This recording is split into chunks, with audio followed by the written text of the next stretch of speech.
হচ্ছে dining, drawing, ওনার যে জিনিসপত্র ভরে ছিল সব কিছু, ওই জন্য উনি এটা দেখাচ্ছিল।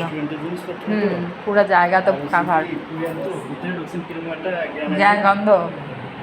এটা কি ইয়া, ওই যে এটার মধ্যে মাল রাখছে ওই রুমের, ওটাই এইটা আর কি। হ্যাঁ, ও বেডরুমটা শুধু এটা মাস্টার বেড হলো এটা।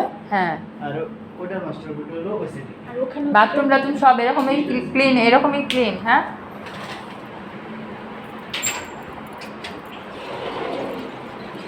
তুমি ওটার ওয়াশরুম দেখো নাই? না ওইটা তো ঢুকতেই পারলাম না। কোনটা? ওটা ছোট, ওইটা তো ওই যে উনি থাকে মনে হয়। ওটার ভিতরে ঢুকতে জানা যে ওনারা আছে। না, আর ওয়াশরুম কি এরকমই সুন্দর? সব সেম। সেমই, সেম হলে তো কোনো কথাই নাই, মনের মতো করে গুছিয়ে রাখা যাবে।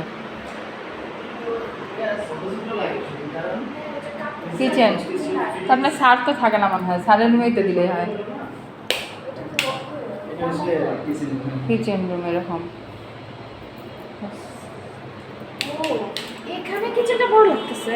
না ওখানে দেখিস না, নোংরা করে রাখছে ওরা, কিন্তু ওটা সবাই ওরা নোংরা রাখছে যে এলোমেলো করে সব কিছু।